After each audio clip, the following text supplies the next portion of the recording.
जो हैं उनको लगता है कि कंपनी जिस तरीके से टावर के ऊपर वर्क करती है और 2 रुपये से नीचे करीब कंपनी का शेयर है, तो 1000 रुपये में भी काफ़ी शेयर कंपनी के हाथ सकते ही है कि जब तक के शुल्क सुलझने की स्थितियां नहीं होती तब तक के कोई भी व्यापार वार्ता नहीं होगी। क्या इसका कारण है कि जो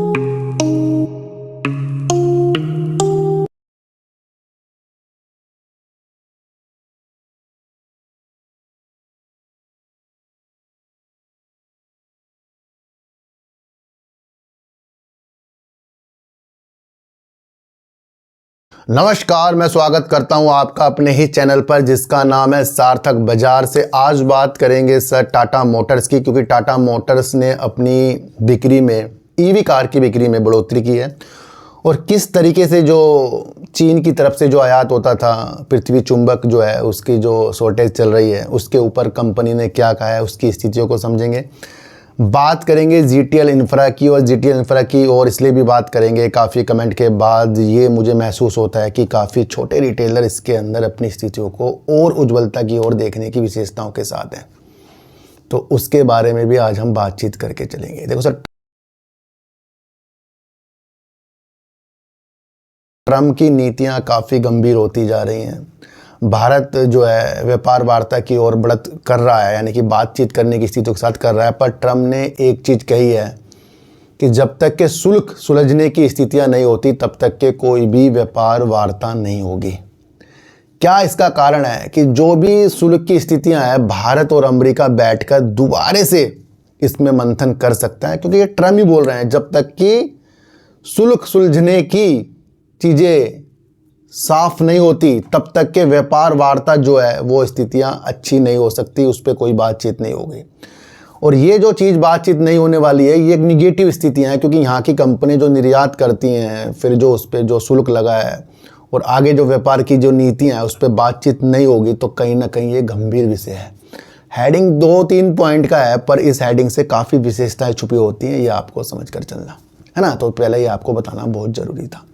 दूसरा मैं आपको बताऊं, जिस तरीके से चीन जो है चुंबकीय के ऊपर बैन लगा दिया, भैया हम वो अब ज़्यादा निर्यात नहीं करेगा, यहाँ की कंपनियां जो आयात करती थी वो नहीं करेगी, तो एक कहीं ना कहीं विशेष तौर पर एक गंभीर विषय है, क्योंकि जो चुंबकीय स्थितियां हैं वो ईवी कारों के अंदर ज़्यादा से ज़्यादा लगती है। और उसके बावजूद टाटा मोटर्स इसके ऊपर कुछ चीज़ें बता रहा है, उसकी विशेषताएँ आपको समझनी पड़ेगी, क्योंकि उसको इस चीज़ से कोई फ़र्क नहीं पड़ रहा है और वो अपनी ईवी की जो बिक्री है उसमें बढ़ोतरी भी करता जा रहा है। तो टाटा मोटर देश की एक बड़ी वाहन निर्माता कंपनी है, जो भारत की एक बड़ी कंपनी है, और ईवी का आगे जमाना होता जा रहा है। ये छोटी न्यूज़ नहीं होती, इसको समझना पड़ता है। तो क्या न्यूज़ है, इसको अगर मैं समझकर चलूँ तो दुर्लभ पृथ्वी चुंबकों की आपूर्ति समस्या का उत्पादन पर कोई प्रभाव नहीं, टाटा मोटर समूह के CFO PB बालाजी ने ये कहा। टाटा मोटर्स ग्रुप के मुख्य वित्तीय अधिकारी PB बालाजी ने शुक्रवार को कहा कि दुर्लभ पृथ्वी चुंबकों की कमी के मुद्दे का टाटा मोटर्स और JLR के इलेक्ट्रिक वाहनों के उत्पादन पर कोई प्रभाव नहीं पड़ा है और निकट भविष्य में भी इसका कोई प्रभाव पड़ने की संभावना नहीं है। हालांकि आने वाली तिमाहियों में कुछ चुनौतियां पैदा हो सकती हैं, ये आप समझकर चलना। उन्होंने कहा कि टीम इस समस्या को सुलझाने के लिए काम कर रही है और कंपनी खुद को जोखिम मुक्त करने की कोशिश कर रही है और उसे पूरा भरोसा है कि वह खुद को पूरी तरह से जोखिम मुक्त कर लेगी। जब बालाजी से पूछा गया कि क्या कंपनी ने दुर्लभ पृथ्वी चुंबकों की कमी के कारण उत्पादन समायोजित किया है, तो उन्होंने जोर देकर कहा, जहां तक दुर्लभ पृथ्वी का सवाल है, अभी तक उत्पादन पर कोई असर नहीं पड़ा है और निकट भविष्य में भी ऐसा कुछ नज़र नहीं आ रहा है। तो यहाँ से हमें देखने को मिलेगा कि जिस तरीके से ईवी के ऊपर कार बनाने पर टाटा मोटर्स वर्क करती है उस पर भरपूर मात्रा में मेरे ख्याल से चुंबक की स्थितियाँ हैं, और आगे भी जो स्थितियाँ हैं वो उस पर कोई फ़र्क नहीं पड़ने वाला है। यहाँ से स्थितियाँ टाटा मोटर्स की हमें मजबूत ईवी के सेक्टर पर देखनी चाहिए। ईवी के ऊपर एक न्यूज़ निकल कर आ रही है जहाँ पर जो 4 व्हीलर ईवी कार हैं उसमें बढ़त हुई है और जो 2 व्हीलर है उसके अंदर कमी हुई है। और इसके बाद भी मैं आपको बता दूं कि यहाँ पर टाटा मोटर्स अपनी अच्छी बिक्री के साथ नंबर 1 बना पड़ा है। इस न्यूज़ को भी आपको समझना बहुत ज़रूरी है। इलेक्ट्रिक कारों की बिक्री जुलाई में बढ़ी। इलेक्ट्रिक यात्री वाहन ईवी की खुदरा बिक्री जुलाई में एक साल पहले के मुकाबले में 93% बढ़ी। इसमें टाटा मोटर्स का योगदान सबसे अधिक रहा। और फाड़ा ने शुक्रवार को बताया कि पिछले महीने कुछ इलेक्ट्रिक यात्री वाहनों का पंजीकरण बढ़कर 15,528 इकाई हो गया, जबकि पिछले वर्ष इस अवधि में ये करीब 8,037 इकाई था। टाटा मोटर 6,047 इकाइयों की बिक्री के साथ इस क्षेत्र में अग्रणी रही है, यानी कि नंबर 1 कौन है? टाटा मोटर्स ही है ईवी के क्षेत्र में, जो पिछले वर्ष जुलाई में 5100 इकाइयों की तुलना में सालाना आधार पर 19% की वृद्धि है। इलेक्ट्रिक दोपहिया वाहनों की बिक्री जुलाई में सालाना आधार पर 4% घटकर 1,29,73 इकाई रह गई, जबकि पिछले साल इसी महीने में 1,76,55 इकाई थी, यानी कि यहाँ पर घट गई है दो पहिया वाहनों की बिक्री। तो ये आप समझ कर चलना, बड़ी किसकी है? 4 व्हीलर की। उसके अंदर कौन है? नंबर 1 टाटा मोटर्स है। और टाटा मोटर्स की स्थितियां अभी आजकल की बिल्कुल भी नहीं है, क्योंकि कंपनी अपने जितनी भी कंपनियां, ग्रुप की कंपनियां, उसको उभारने के लिए बहुत अच्छे प्रबंध करती जाती है। तो जब नंबर 1 कंपनी है तो स्थितियां इसकी हमें लॉन्ग टर्म के लिए देखनी चाहिए। अब बात करेंगे जीटीएल इंफ्रा की। जितनी भी मेरी जीटीएल इंफ्रा में अगर आप वीडियो देखोगे तो वहाँ पर मैंने आपको सिर्फ समझाने के उद्देश्य से ही वीडियो बनाई है कि भैया हमें छोटे मोटे शेयरों के अंदर इतनी प्रतिक्रिया बिल्कुल भी नहीं देखनी है कि हमें उस चीज़ से अमीर होने की स्थितियाँ महसूस हो।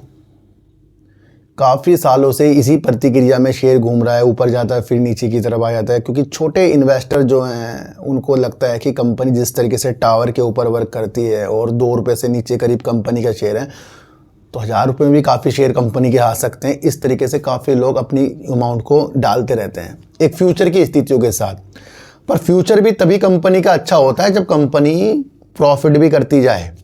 निरंतर तो कंपनी लॉस कर रही है, एक आधा अगर कंपनी ने प्रॉफिट कर दिया तो कंपनी के अंदर जान आएगी, फिर वहाँ से कंपनी की शुरुआत होएगी। जब कंपनी अपने पैरों के ऊपर कब खड़ी होएगी? जब कंपनी सेल को बढ़ाकर अपने लॉस को कम करके और उसके अंदर एकदम से प्रॉफिट में आएगी, तो उसके बाद कंपनी के अंदर पंख की स्थितियाँ आएंगी। और उससे पहले अगर स्थितियाँ तेज आ गई तो क्या होगा?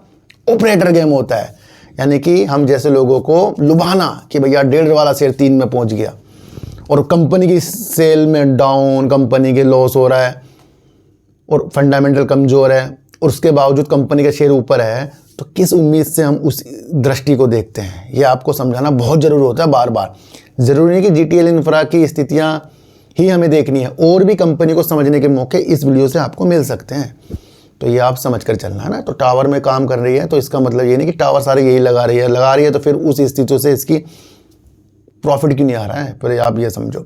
अगर हम कंपनी का मार्केट कैप देखें तो कंपनी का मार्केट कैप हमें देखने को मिल रहा है करीब 1909 करोड़ का। करंट प्राइस देखें 1.5 रुपये करीब का है। हाई अगर देखें 2 रुपये 92 पैसे का, लो 1 रुपये 22 पैसे करीब का है, और हर एक चीज़ कंपनी की निगेटिव है। अगर हम कंपनी की जून 2024 की सेल देखें 332 करोड़ की सेल थी, 202 करोड़ का कंपनी का लॉस था, और कंपनी ने जून 2025 में कंपनी ने अपनी सेल को 3 करोड़ बढ़ाया, जो करीब 335 करोड़ की कर दी है। और देखने को ये मिला अपने हर क्वार्टर से, सितंबर, दिसंबर, मार्च से इस बार कंपनी ने सेल कम की है, पर साल दर साल कंपनी सेल बढ़ाई है। और इस बार भी कंपनी का जो लॉस है 232 करोड़ का है। अगर हम कंपनी का रिजर्व देखें माइनस में 18,770 करोड़ का है। उधार कंपनी का अगर हम देखें 3,715 करोड़ का है। प्रमोटर बहुत कम कंपनी के अंदर है, 3.28% के प्रमोटर हैं। एफआईज कंपनी अपनी होल्डिंग बढ़ा रहे हैं, 0.14% के हैं। डीआईज कंपनी के अंदर 33.78% के हैं। पब्लिक कंपनी के अंदर 62.80% के, जो सबसे ज़्यादा पब्लिक इसके अंदर देखने को मिल रही है, सबसे ज़्यादा। काफ़ी लोगों का सवाल है सर डीआईज इसके अंदर 33.78%। देखो डीआईज इसके अंदर बैंक है और एलआईसी है, ये आप समझ कर चलना। दिसंबर से 2024 से जून 2025 तक कंपनी के जो डीआईज हैं अपनी होल्डिंग को कम कर रहे हैं, और वहाँ से पब्लिक बढ़ती जा रही है, ये आप समझ कर चलना। और अगर मैं आपको डीआईज बता दूँ इसके अंदर, तो यूनियन बैंक है, सेंट्रल बैंक ऑफ इंडिया है, बैंक ऑफ बड़ौदा है, इंडियन ओवरसीज़ बैंक है, कैनरा बैंक है, आईसीआई बैंक है, एलआईसी है। तो इनकी हिस्सेदारी 33.78% है। और ये क्यों है इसके अंदर? क्योंकि इन्होंने इसको लोन दे रखा है, और फ्यूचर में कंपनी अच्छा कर गई तो इन्हीं को ही फ़ायदा होगा। अगर फ्यूचर में कंपनी अच्छा नहीं कर पाई, दिवालिया प्रक्रिया के साथ आई, तो ये अपने ऋण के लिए इसे दिवालिया की तरफ भी घुस हो सकते हैं।